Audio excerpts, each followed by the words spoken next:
Ladies and gentlemen, welcome to the Everyday Black Man Podcast, a podcast for authentic black male thoughts. I am Riker, and I'm joined by Artistry and Armstead. We have a special guest this week named Coy Malone, who is an actress, pole artist, chef, and much, much more.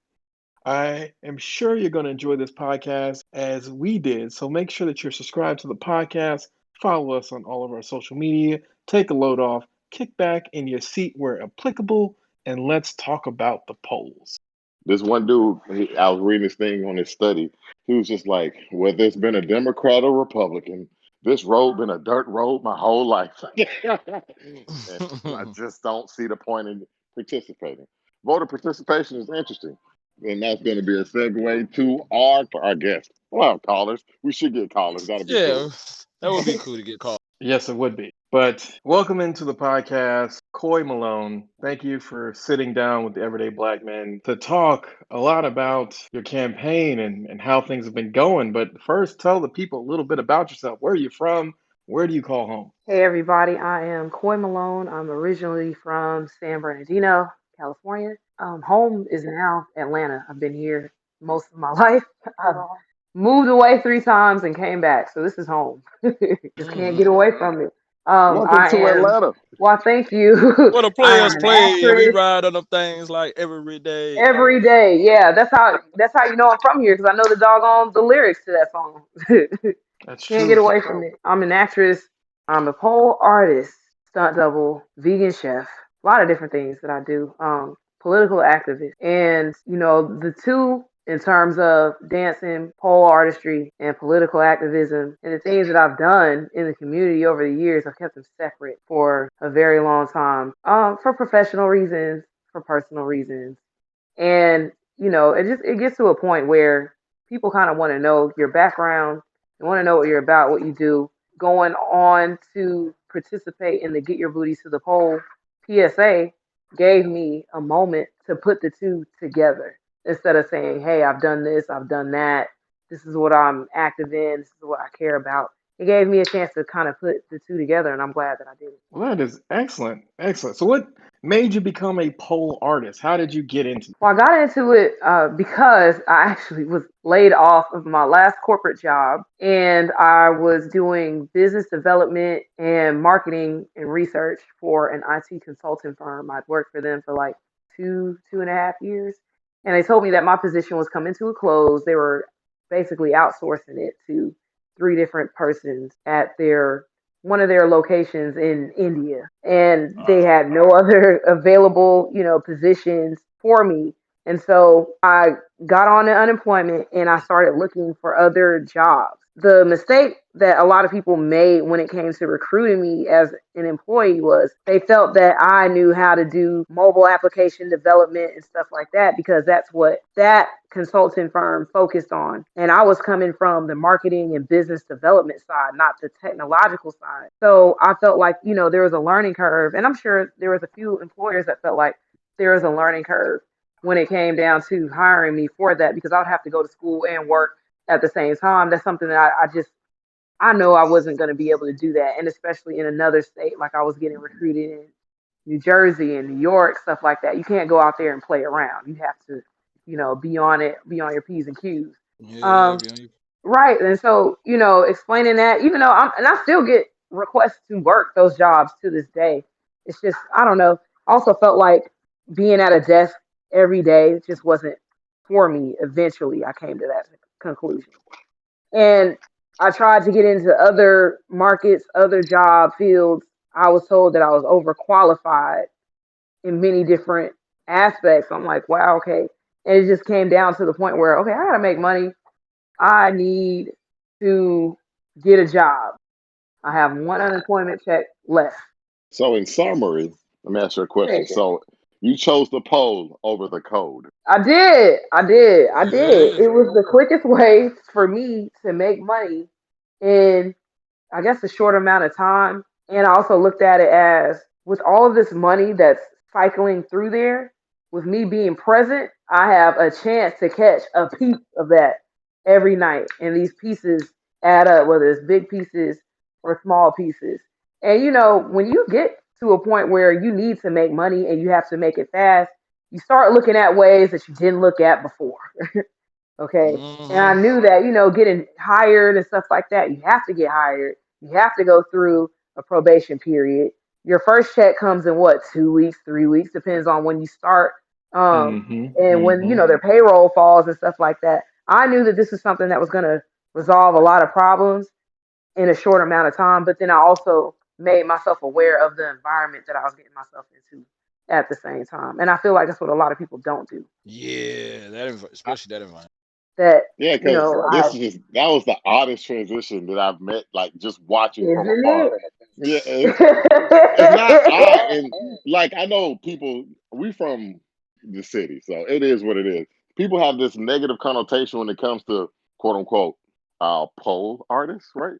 Pole artists, and I could never see you being in that position, so I never judge you like that. But I'm from Atlanta, so I don't really look at it like that. I look at it as a hustle. But everybody else, Exactly. you know, if they're not from Atlanta, they don't get it. You know what I mean? Right. Yeah. Yeah, they definitely don't get it. And it's like, I, I understand that people do glorify this kind of job. Some people, they look at this as a means to an end. Some people look at it as a stepping stone, which I feel like it is overall. It is a stepping stone type of job. And for some people, a stepping stone kind of career because it gets them to where they want to go um ultimately. But for me, it was a stepping stone and it was also a means to an end, but I didn't glorify in the sense that I want to be this dancer who dates a rapper who ends up being like the most poppin' dancer in Atlanta, in the world, a world famous stripper. I didn't think like that. I just thought in terms of this is going to pay my bills. It's going to create some sort of stability for me to move to the next level. And should I become popular, let me choose a name that doesn't sound like I came out of the strip club, just in case if I happen to, take this further beyond, the club and I get popular. So that was the reason why I chose Coy Malone for that because like it doesn't sound black, it doesn't sound white, it doesn't sound like stripper, it doesn't sound like pole dancer. It sounds like a real name. And I've, looked it up and I ended up finding out it is people's real names. There are Coy Malones that Oh yeah. exist. Yeah. And they were True. men, which is so funny, they were men. I'm like, wow, okay. Wow. I would Yeah. name my son Funny. Coy. It's an interesting name. Yeah, Yeah, very. they're Yeah. Very men. And much. then and some of them were black men. That's why I'm like, whoa, okay. Yeah. Didn't you have a podcast at one time or something like that, or a vlog? I remember seeing it once or twice, and I think it was more on a political spectrum, right? Or Yeah. am I mistaken? Because I Yeah, so I remember had a seeing radio show. Yeah, I had a radio radio show. show. Yeah, the Yeah. radio Okay. show. Yeah. And I Yeah. Oh Okay. featured wow, we're going way back. Oh no, we're going back. Yeah, the Way, way radio back. show. Yeah, it was called Club Michi. I featured mostly independent artists. I did feature signed artists as well. The platform was to give independent artists, writers, any kind of artist, a platform where they could express their views, and it was politically motivated. We talked about a lot of different issues going on within the Black community, things that Black men should be aware I'm of. talking about Obama years, right? Because I remember Everything. you were talking about Obama, and I was like in and out. I was Yeah, paying attention, but not like that. Because I think yeah. somebody was Now, disappointed in him. Not because Armstead told me about it and I checked it out, but at that time it was a totally different life for us. I think we were in our 20s then, right? Yeah, when that's mhm. we was doing music, it was a little different back then. Yeah, it was a little different. But I remember, and then I was watching something on BET. I can't even remember what it was. And it was just on. I'm just like, I know her. I said, what was it? It was like 3 or 4 years ago, I believe. Um, It was what was probably it? the TV show Tales. Okay, you would It know might have better been than one of me. It just those. came across my screen, and I called Arms, and Arms was like, "Yeah, yeah, she's sagging everything." I was like, "Oh, I didn't know that." Yeah, she doing her thing. Yeah. Mm-hmm. Mm-hmm. Yeah, that's an interesting transition. Like, not to say that I regret getting into dancing or anything like that, and not to take away from my acting because I had always wanted to be an actress. I wanted to be a model. I didn't know how to Mm, get into it, and back then, the industry was a lot more shady, especially for oh young women. yeah. There were not a lot of rights that we have now, especially for young actors, actresses. There were not rights specifically in Georgia. when it came to SAG-AFTRA union and stuff like that. It just was not here. There were not rights that protected children the way that they do now. There was Ooh, not a lot of concern for a lot of different aspects when it came to women and children in acting, in entertainment, and especially in modeling. So back then, you could get scammed very easy. You could be exposed to drugs and sexual um, assault and harassment, all kinds of things. And you had no one to talk to, no one to go to, and basically no career. Or you would end up being somebody like a superhead if you wanted to get, ahead in the entertainment industry. This is not the avenue I wanted. I know a So homie who being, married her. I'm just saying. I know, and I'm saying, to the very day. there. I know everybody, that's not for everybody, put it like that. That's not the I would avenue just that I wanted to pursue. I would just It's tell you this as somebody who, as I get older and everything, your life is nothing but a story, and goddamn, yours is interesting. And I would tell you, like we told the guy last week who was on the show, or he wrote a book, and it was about his life. And from what I've known you from where you were and what you became, that book better be on its way. I know, right? I should Yeah, definitely write it. And it's I'm just, telling you, get it on its way. yeah, it's interesting. It's just interesting how that all kind of came together. And so, with me being a dancer, that kind of helped me segue into acting, into more modeling because I did start modeling before, but there was, like I said, the opportunities and the avenues were ones that either I didn't have access to or I didn't want to do it this way. I wanted to do it in a way that I felt, comfortable with and just showing my craftsmanship on the pole, my artistry, that landed me my first movie gig as an adult because I did film a couple of movies as a child. They were major drumline. I was in that. We were the A&T band. We recorded the music for that. So I've done that before. I just didn't have the career that I wanted and anything that was consistent. So that kind of pushed me into acting and going into acting and going into dancing, it did take away from what I focused on before, which was the political aspects that I was very, very passionate about, which was helping the homeless, feeding the homeless, um, It's a shame those things are understanding. political. Yeah, That It got to I let mean, it. is. and it's sad. Yeah, It's sad that we have to say that it's political. That these are things that have to be considered and done. Any results have to happen with these things through law, and that's what makes it political. Being black is political.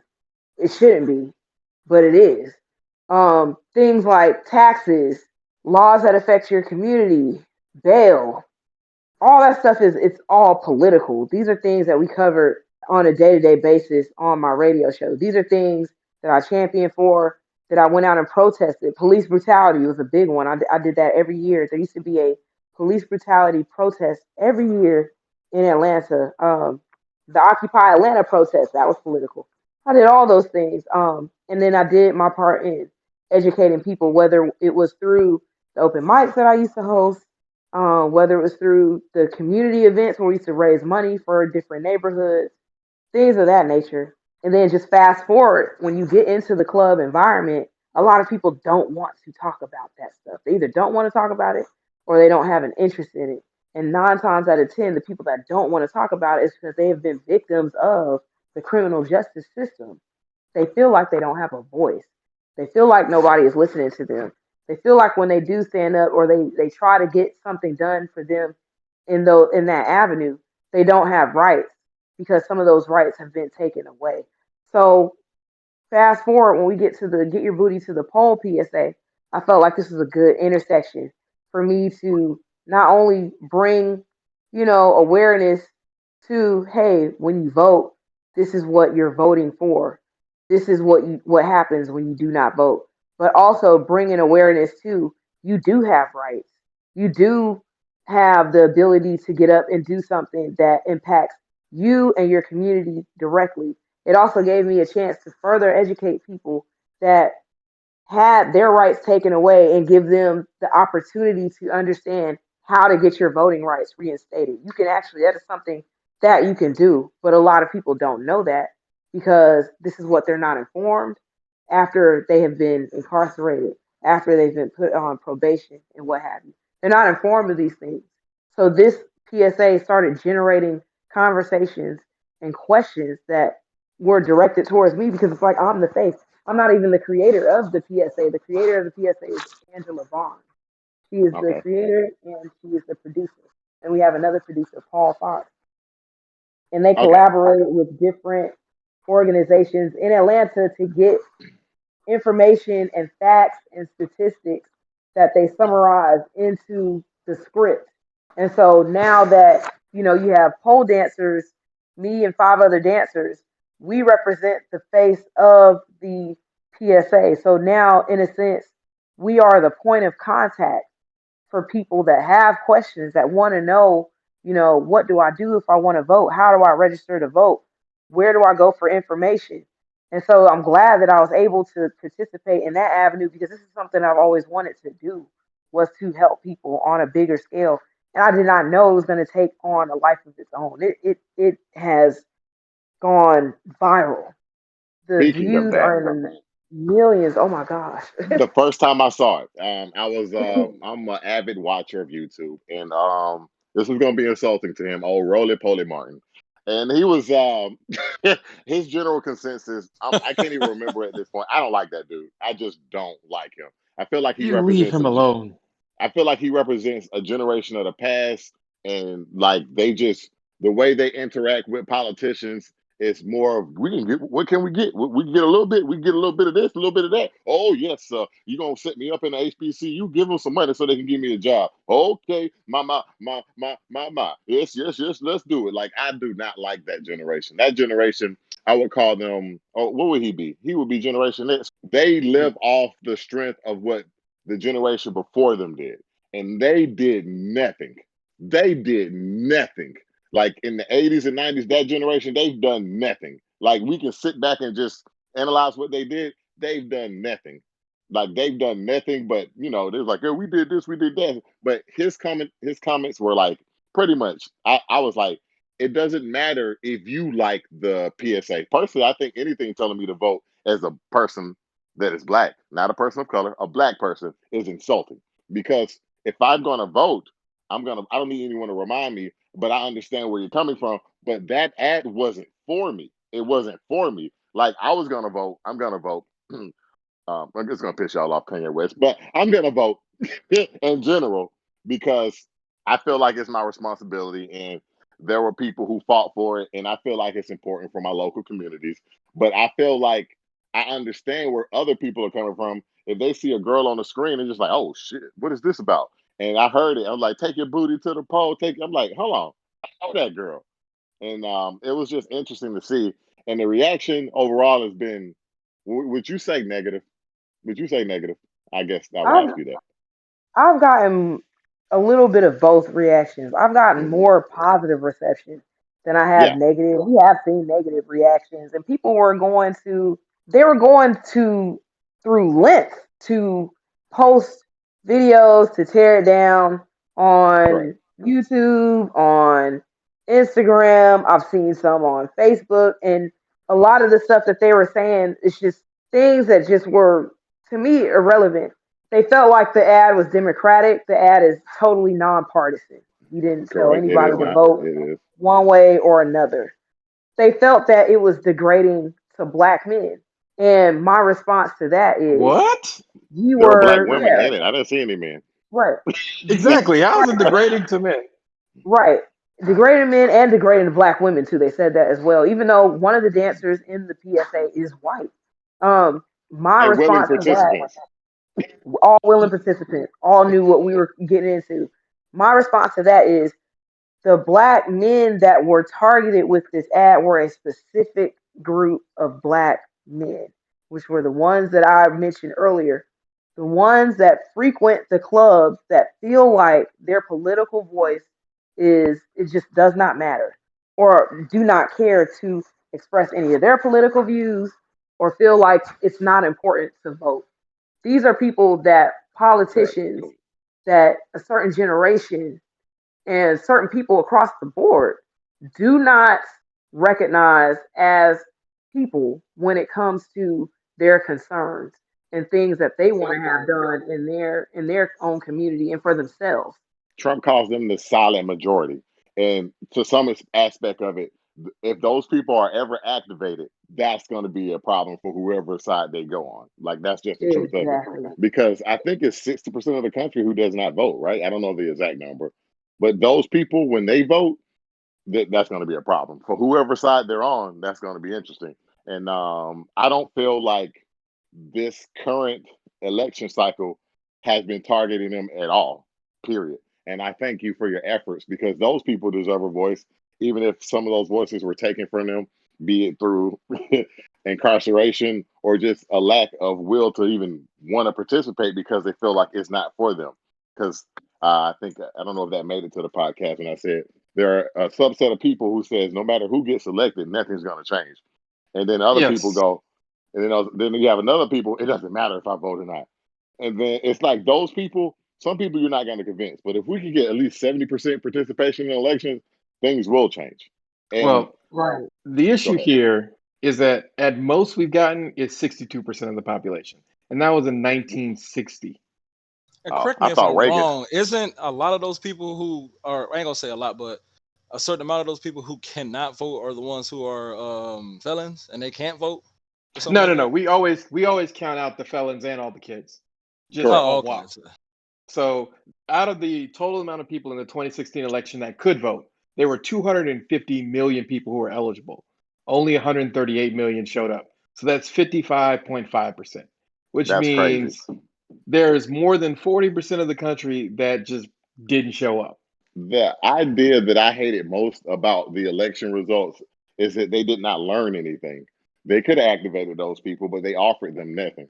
And I'm speaking from the side of a Democrat, and right now, because, like, no offense to Hillary Clinton, I felt like she offered more of the same.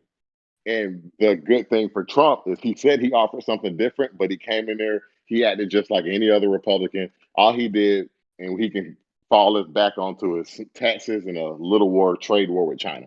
And Correct. it wasn't significant enough that it would change anything in the American dynamic. Like, if those people, the quote unquote silent majority we speak of, those people who are just being quiet, if those people saw these jobs, these manufacturing jobs come back, you might see them out there. But that did not happen. And I don't think it's ever going to happen. And that's just the truth of it. The question is, can it get better?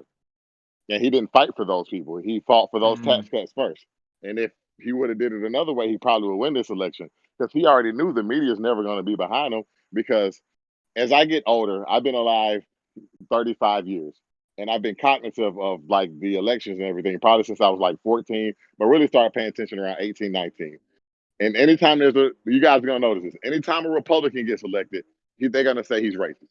Anytime a Democrat get elected, for the most part, they're never gonna acknowledge their faults, and they're gonna softball them every time. And that's the problem. You feel like nothing changes.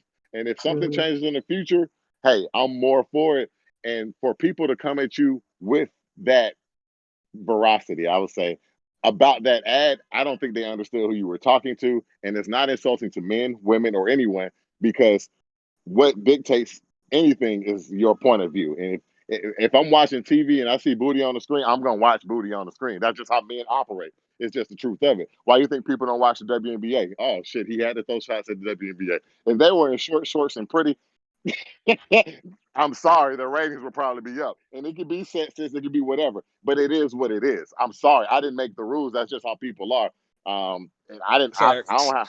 I don't care. And like I saw your ad, it went across my screen, and I was not offended, but I saw that people were. But it was that Mhm. same generation I spoke of earlier who I do not like. That Roland Martin generation. I don't think he's Generation X, man. no, he He's a little is. older. No, He is. he's Okay, I was he's correct. Okay, 55. Yeah. they live. Those people, their parents fought harder than they ever fought for change, and they saw change. But that generation has done nothing.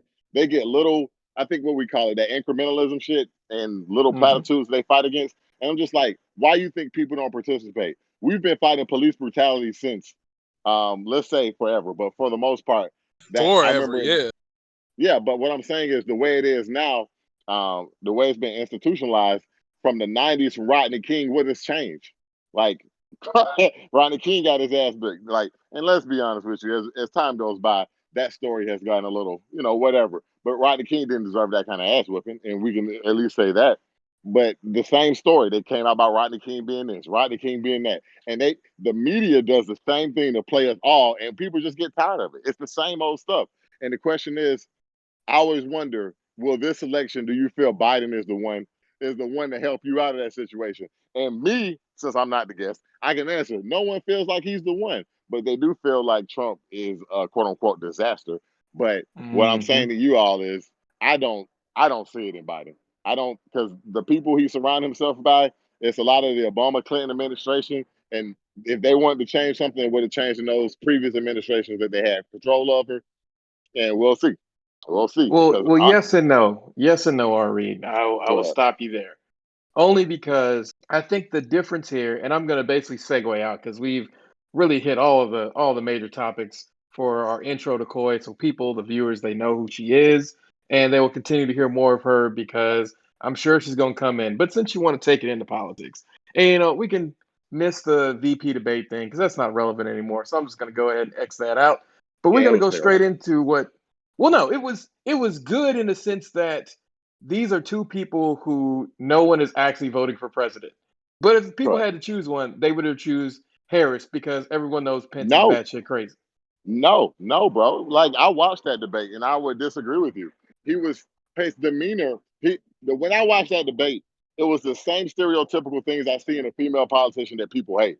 She was rolling her eyes and just being all rude and dismissive. I saw this, and I'm just like, I see why. But if she would have kept her But same demeanor, but Trump does literally the The same thing. Trump does that all the man, time. I was hello, just about but to men say and that. women, you tell me this all the time. Men and women aren't judged on the same thing, and that's just the truth of it.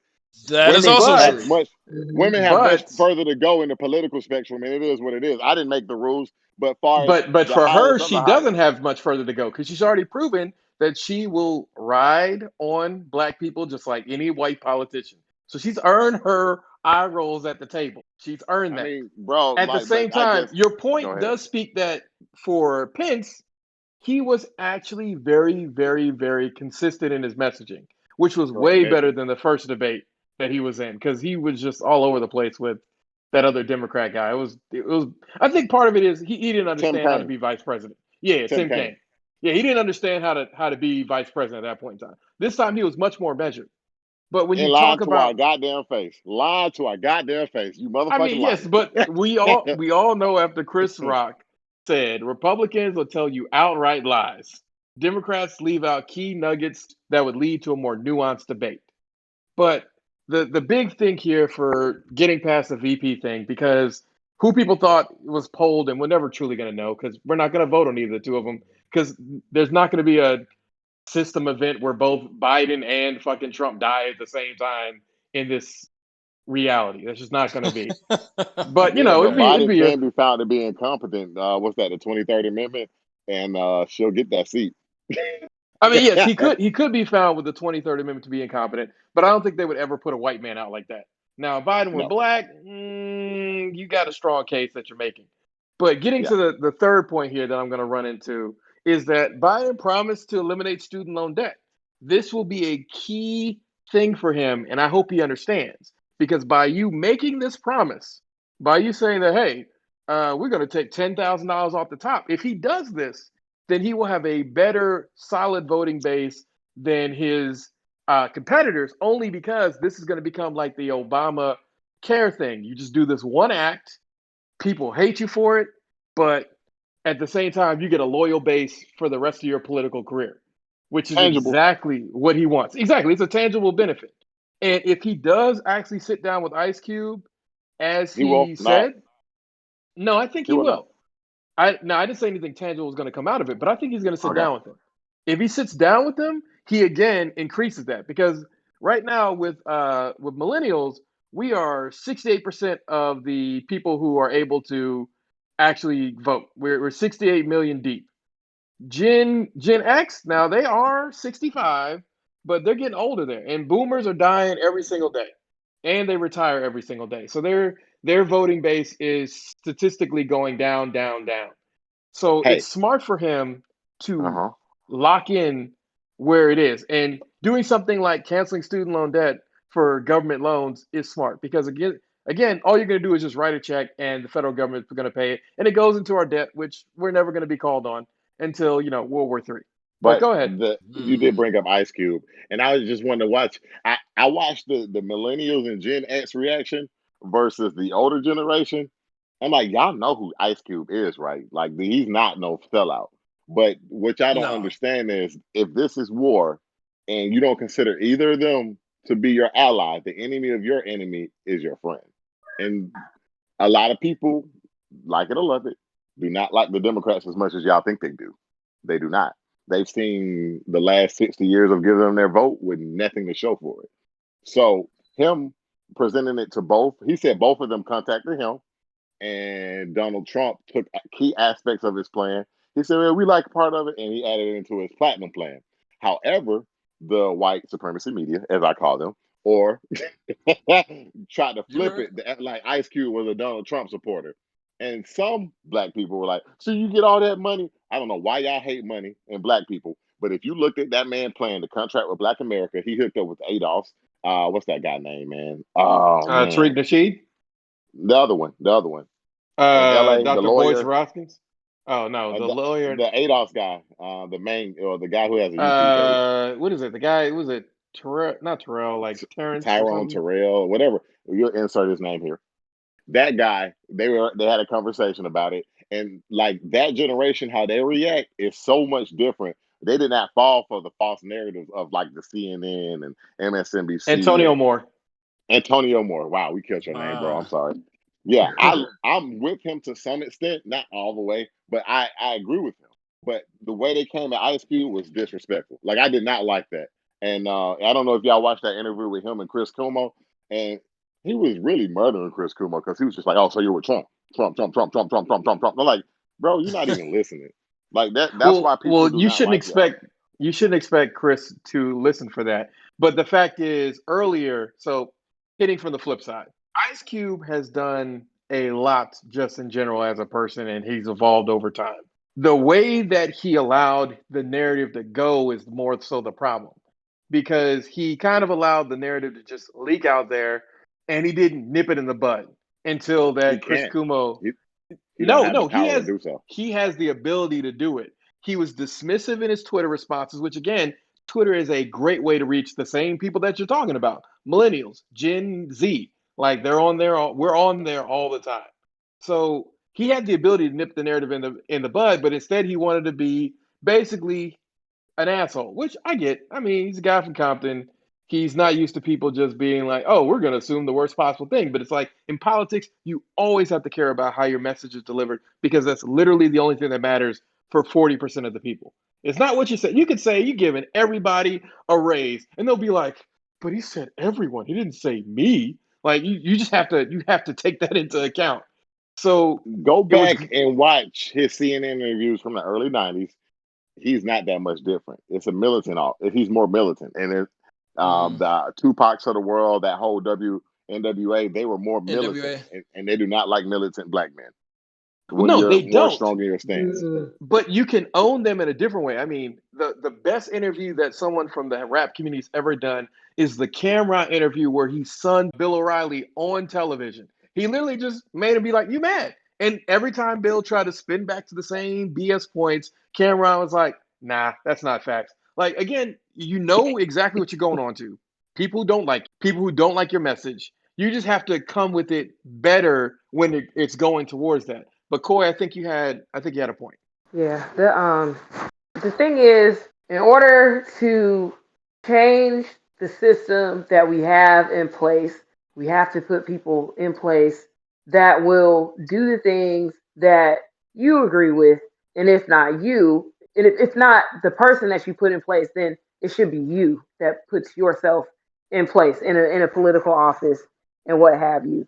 That's the main message that I tell people across the board that I've been saying even before this voting PSA comes out. to me, it is not an option to lay down and allow for other people to make decisions and to just do whatever if you choose not to vote or if you vote for no candidate. I understand, yeah, we can write in candidates all day, and if we have enough write-ins, then we can choose someone else other than who is on the ballot. But you do need to be an informed voter, and you need to research who you're voting for. And if you're not going to vote, I expect to see you running for an office, honestly. Unless you're considered sovereign of the United States, this is something that you need to be doing. And you should be concerned with everything that is going on and those that are, candidates now and those who have already served in office. Everybody paints a picture of what America is, what the political system is, where we are presently, and where we're going. And I feel like with this year, a lot more people are starting to gain awareness and they're asking questions about how everything affects them just because of the last 4 years of our current president has caused so many issues and has raised so many questions with so many different people, whether or not they're a Republican, Democratic, Independent. It has raised a lot of questions on many accords. Like I said, in order for that to happen, get up and vote.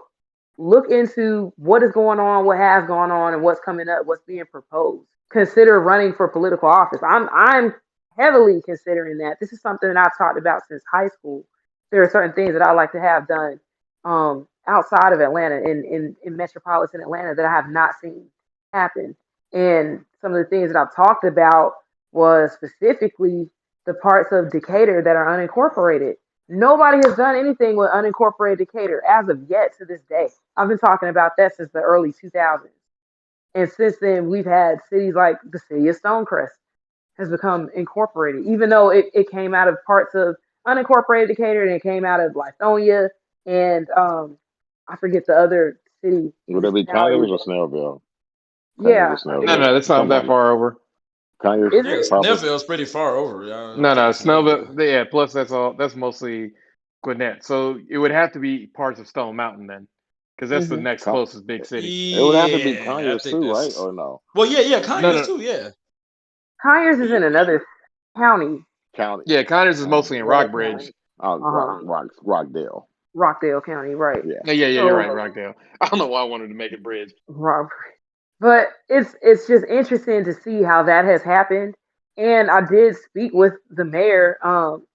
His name is Jason. But Mayor Go ahead, Jason sir. of Stonecrest, I did speak with him recently, and they have a very diverse and a large voter turnout for the Stonecrest area. Jason Larry, and Yeah, they turned that old Sam's Club into a voting place where it's going to also be that this new city hall for the city of Stonecrest. They have I a Mm-hmm. mean big that's voter drive out amazing. there. Yeah. To me, that's amazing. But yet here we have still unincorporated Decatur that looks nothing like incorporated Decatur. There's no coffee shops there. There's no Starbucks. I don't recall any grocery stores. I recall a Wayfield Foods. That's the only one that I can think of. It In depends because in Walmart is there, and it depends on what you consider Walmart. And I'm not a big fan of them, but I right, but understand that why they Walmart's exist. in what Lithonia, isn't it? Or No, off the no, it's in boulevard? Stonecrest because it's right next to that Sam's No, Club. it's a Remember? Stonecrest. But her Yeah, point stands. Her point correct. is that Yeah. compared Bro- to incorporated Decatur, or the incorporated Brookhaven, Decatur is nice Brookhaven, and things are compared to great. Brookhaven, Oh Brookhaven. yeah, Yeah. You want to do? if you Yeah, compare it to Brookhaven, it's even worse. Right. Brookhaven. Yeah, yeah. But Like remember, somebody. let's be honest. Remember, they were one of the people who tried to bid for that Amazon headquarters, and they were willing to change the city of the name, I mean, the name of the city to Amazon. And I don't know how well people don't understand what that would have meant for that city. It would have meant a lot. It did not happen. That would have meant a lot. But the people don't understand how bad it would be for you to get the headquarters. Because even if you change the name of the city to Amazon, the amount of stuff that you're going to have to do and change, like Amazon, they No, the understand what position they're in. jobs. Everything's The about jobs, jobs and money. That'd have been no, worth it. the jobs that are coming are jobs for people who are coming there from other places for the most part. Yeah, they'll have a few low level jobs, like basic analyst positions, janitors, the people who make all the food for the people who give away all the stuff, the cleaners, all that fun stuff. So yeah, you're right. You're gonna get maybe 2,000 jobs, but they're not gonna be jobs that change. Most of the 15,000 jobs they're creating, those are jobs that they're creating that they're going to give to employees who are already with the company. Amazon does this every time they open something. They transfer whoever the people are that they like. And that's nothing against them. It's a smart move. Why spend the first year of you opening something training people up when you could just move people to make it all work out the gate? Right. So they should be glad they didn't get that. I mean, nobody is, but they should be glad they didn't get that because all it's going to be is your city going deeper into debt, which we never talk about. How many of these cities are completely and totally in debt, and therefore they're beholden to the people who own the debt? Because remember, companies, corporations, and specific individuals buy up the debt of your city, and then you're wondering why Bob got another car dealership and you can't get stand for your child. It's because Bob owns some of the city's debt, and Bob can squeeze on the city whenever he feels like it. Because if you get a city to default, they're trash. They're completely destroyed. No one will lend to them. So yes, look behind the politics. A lot of it is what you said earlier, R. Reed, money. It always goes back to money. Follow the trail, ladies and Yeah. gentlemen. Yeah, Yeah. that's the one thing that a lot of people don't understand. And I was kind of like I went back and watched and read a lot of things that I had already kind of studied in the past about politics. And there is always a money trail. There is always, when there are political interests in certain things that do not make sense to you, you have to follow um, the money trail. And so a lot of people don't understand it. I've had arguments about that. Like, hey, listen, politics is about, what is best for the people. And then there's also a bottom line. So a lot of times that's what happens when we don't get the things that we need because the bottom line did not generate what those invested in it. It didn't generate a bottom line for them that they were comfortable with. That's just a nature of politics. It's also a nature of politics when it comes down to how they invest their time into who they're marketing towards. And they just don't feel like when it comes to black men specifically, they feel like there's no bottom Mm-hmm. line here. There is no bottom line. But if they were to change that attitude, that perspective, and market towards black men and actually listen to their concerns and things that need to happen with black men and within the black community as a whole, and not just black men, not just black women. They need to look at it as a unit together. Like you mentioned earlier in the show, a few of us have mentioned, there would be so many different changes and there would be numbers that would knock the socks off of whatever statistics exist now in terms of what voter turnout was and how things have been swayed left, right. We would change literally damn near the entire fabric of American politics if every black man that is a qualified voter voted. It's just But I what it think is. one thing that I would tell you is I think you would be surprised with the results, especially black men from the That South. too. It, But that's that but that's part. part of it. That's exactly what she's saying is if people actually showed up. Because the thing is we don't show up. And then people complain, they whine, they say nobody's ever done nothing for me, in the phrase of yellow pains, my vote will count. The politicians aren't doing anything for you because you have no ability to affect them. So as I've been you telling people who are I believe complete that is true, but until one thing that I think will change politics, and they're never going to do it, we need to take money out of politics, and Hmm. that's like well, no, you're right. You are yeah, 1,000% right. They ain't But that never is gonna it. do that. That no, that is achievable. But it just it's going to be achievable by y'all actually having firearms and saying that y'all gonna do something. Like the that's the ballot of only the way that bullet. you get it's got to be you got to have to turn into a ballot on a bullet thing. But what's more the bigger thing here that I think we need to do is just y'all have to win your local elections. Like stop letting it be because to be honest, I'm not a fan of Mayor Jason because I wanted the other guy to win, but they labeled him as crazy. But the biggest thing here when it comes to something like that is if he had enough people there who were able to help him, who were able to show his message, who were able to reach out, like y'all got to be followers, and that's the problem is everybody want to be Jesus, nobody want to be the disciples. Everybody want to be the person with the plan who has this. We're gonna do this. We're gonna do that. Y'all, you got to be disciples. I hate to tell you this, but most people who you see in these political things, from John Ossoff to even Joe Biden, started out somewhere helping with somebody else's campaign, learning the ropes, and then went from there. Everybody here wants to start their own political party or black people, we Keisha could Lance be so Bottom. great. Exactly. Keisha Lance Bottom, she started again being with somebody else's campaign. Like you're not gonna get a I'm mayor, you're not gonna get a my mayor's name Keisha without Keisha having put in those dues. Because again, politics functions a lot like a fraternity. It's about who's paid their dues, not who just jumped in here with great ideas. Because great ideas happen every single day in politics. And outside of Seattle, you're not going to ever see them come to fruition. Right. It's a I only lot said of that things because of Green that have to Party. be changed. Yeah, a lot of things that should be changed. Money was definitely brought into politics when the Federal Reserve was created and made to be a standard, even though it is not a government sanctioned entity. It Uh was oh. something that was separated, created separately. So I mean, we're Right. talking about a lot of different things here, but I mean that's the fact of the matter, and anybody listening can research that and do their own research and confirm what Well, I'm they don't That's have to do how saying. their they own research. control. They could just look Yeah, at literally how it was created. A whole bunch of niggas, right. well, not niggas, a whole bunch of white people got together secretly behind everyone's back and created a bank and then used the crisis to make it to where this bank becomes the United States government bank. That's literally evil genius plot one through infinity. Yeah, so to take money out of the government system is going to be damn near impossible at this point because it's been so woven into the fabric of how politics works that now we have to understand this is what we do to move some of the money so it does benefit people in need. So this is why, again, reiterating the Oh, we fact could that do it in two you go out, steps. yeah, you go and vote. You vote for these things. Some things like taxes cannot be changed once they're voted in. Laws cannot be changed once they're voted in. They have to wait until the next election. So if they give you the option as a citizen to voice your opinion on this, by all means do that because it does make a difference. It does put more resources into your community. It does put more resources into the school system. It does put more things like street signs and resource centers and health centers and things like that of that nature into your community. If that should be on your ballot, then definitely, do something about that by voting.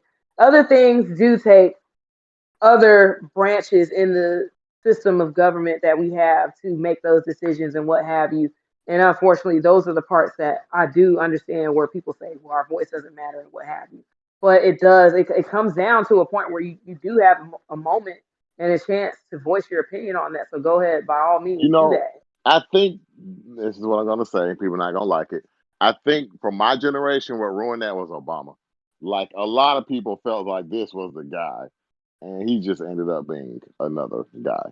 I hate to say that out Well, loud. no, no, no. I Obama feel did like a a lot lot of of things for his people that he cared about. The His problem right. is, constituency. y'all assumed that because he looked like you, that he was one of you, And and and, and y'all were that's the what I was Yeah, about Moors. to say. They voted for correct. him for all the wrong reasons. Well, that's not the only reason to vote for someone because I know I I heard didn't I say heard that this that's the only reason, but yeah, I hear that coming a lot actually. Well, if he black, like, bruh, all black people ain't for you. You need to understand it that. sure ain't. Like Roly Poly Martin, that dude ain't for you. Y'all may have some intersection there, but y'all got to understand some of these people they're just using their black skin to get in your face. Correct. Here's the deal with him, and I do appreciate President Obama for what he did. A lot of people I feel like they got it twisted because they did see a black person in office and they felt like since this is a black president that he's going to rescue black America. He never, not once, said, I'm here to save black people and black America. He said, I'm here to help those who didn't have a chance before, which was mostly middle class, lower middle class, and lower class citizens, or who is considered that in terms of finances. There was a lot of things that he did do that helped those people, but it was never about being black. A lot of people looked at that, the fact that his skin color is black, and thought that, you know, he was going to be our savior. So sometimes I do have an issue with people that feel like, oh, he didn't do anything for black people. He actually did, but it also covered a lot of people within, the classes that I named. And I don't Okay, know. I just feel this is like You should never get caught up on that unless it's like a Malcolm X or a Martin Okay, Yeah. Luther King. so I this wouldn't is get caught up on this is those my whole personally. problem with that whole argument. You have your constituency, and Mhm. over the last 20 or so years, Democrats never, ever win an election without the black vote showing up Mhm. in droves. What did they get for that vote? They got a Because bunch. They got a beacon that they could rest their eyes no, no, no, no, on. no, no, They tangible. got stickered. No, no, no. See, the problem is that for you, I know exactly He's why you're trolling. angry. He's No, no, Stickers, no. trolling. He's not trolling. t-shirts. No, you're He has trolling. You're trolling. You're no, no, I'm trolling. not. Yeah. I'm You're not trolling at trolling. all. You are. Okay. I'm telling you honestly what they got. They remember the people who wanted Obama the most were people who were your parents. Your parents' generation, they wanted him because they wanted to believe and to see a black man could get up there. They were told that would never happen, and they got to see it. For them, that was worth the price of admission. They're basically The like, that droves. one The father we millennials see. showed up. Don't get it twisted. The No, millennials no, showed no. up I'm for not Obama. saying we didn't, but I'm Okay. saying I'm not saying that we got everything that we wanted out of it. But for your parents' generation and for the Gen X's, they did. And if they happen to be queer, they got more than what they bargained for because they got a nice little Supreme Court win. Now you can argue that there's nothing tangible that black people had, and you'd have a good perspective, provided you weren't growing up with a family, because Obama was the first and only president to change it to where you could get COBRA benefits for up to, I think, a year or two. Before, you got COBRA Bro, benefits for Cobra three benefits months. are expensive. But if you have Wait, a who family, benefits? Who all right, so benefits? COBRA benefits are basically this, Armstead. If you get laid off from your job, No, you no, get the no, no, ability. I know. Okay, I know what it is. I just didn't hear what you had said. You said COVID Okay, benefits, right? no, no, Cobra. Cobra. Oh, Cobra, like the Cobra. snake. Yeah, Cobra like the Oh, snake. now, okay, now that I don't know what that. Okay, COBRA benefits are this. If you get laid off from your job, you can keep your health care. For someone like R. Reed, he's like, I don't need that. But for someone like my mother or anyone At else who $500 a during month. the no, sir, it's way more than that. Um, you're laughing, but you remember the other option to this is you get nothing. Yeah. And whatever happens to you is what happens to you. So sometimes, as an adult with a family that you're But raising, you got to but make some hard calls. what you're missing is when he ran. I'm not the only one who remembers this. There No, was no, this no. thing That called was the okay. second part I was going to hit. The second part of the thing that you're mad at Obama for, besides tangible benefits, is that he didn't have a public option. And you're right. You can crucify him for that every single day. But that is not changing the fact that this is the reality that we have. And you have a legitimate beef, the second part, not the first part. You can be legitimately mad at him for not having a public option and bowing to his friends in the healthcare industry. Republican constituency in the healthcare industry. Yeah, But you can't be mad at him for Cobra because that doesn't mean a lot to you. But if you had children and only one of you were working in your family, that could be the bro. difference between y'all being able to have a stable time. Because during the time that Obama had hit, I had just graduated from college. I had two brothers in college, and they both ended up needing to use their health care. If they hadn't had Cobra, they'd be screwed. I mean, it's just, it sucks. But the reality is, Obama did something for people who had families during that time frame who got Bro, laid off. that was one thing. My healthcare came back on because I was still under 25 when he got elected, and they added me to my parents' health insurance. But That's also true. what I'm saying is, the economy he created with these gigs and all that nonsense. I But was he didn't I create am. it. The gig economy was a byproduct of us being in a time frame where people are not gainfully employed and people are coming out with, hey, you know how we can get people is we're going to do gig stuff. And yes, people tried to fight gig economies all over, but you have to remember you're fighting with the wrong person. Obama didn't make those companies decide to do gig work. He's still counting them as jobs. Yeah, but technically they are jobs. I mean, again, Man, bro. they're not the kind of jobs that you should want. But that's the same lie they got our parents with. They're like, hey man, you don't need those old school pensions. Pensions are for old people. Get 401ks. It's gonna be so awesome. You, someone who doesn't know anything It's about gonna be so money, awesome. exactly, it's gonna be so awesome. Like In you, someone who doesn't retrospect, know that wasn't a good anything. idea, people. Not in retrospect, in whole respect, that was a terrible idea. And you should completely blame your parents for that because they're the ones who allowed it to happen. But the same way that your parents allowed that to happen and Obama was one nice thing for them is the same way that for our generation, the goalpost needs to be we are changing the political agreement. Yes, we're going to vote for Biden this one time, but I would I'm not. love for the same, you keep saying that, but we'll see. You I would well, I'm gonna love for send you my Kanye West. okay, you can send it to me. I'm not gonna believe it because I'm not gonna be with you in the poll. But in either I'm gonna case, take a picture of it. I know you ain't supposed to, but I'm gonna send you oh, my Kanye West ballot, and you gonna be okay. like, If "This you motherfucker send me voted for your Kanye West." no, I need the printout. Show me the printout, otherwise it's not real. I got you, But Kanye all right, West. thank you.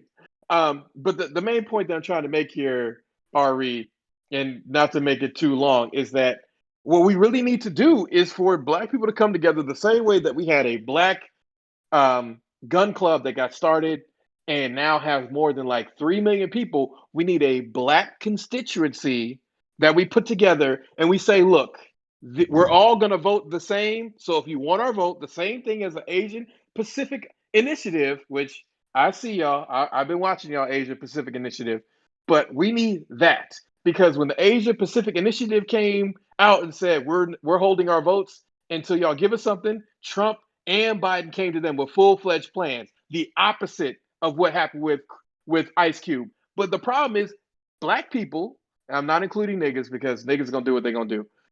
Black Black people people, too. no. Black people actually follow through on their word. Niggas are as fickle as the time. I So mean, stop we rolling need, poly money. yeah, but he's a nigga. I don't count him as a black person. He goes from whoever's giving him crumb scrap to whoever's giving him crumb scrap. So he's in the same exact category for me as the people who think they're going to be the next NBA young boy and 36 years old, no job, 3 kids.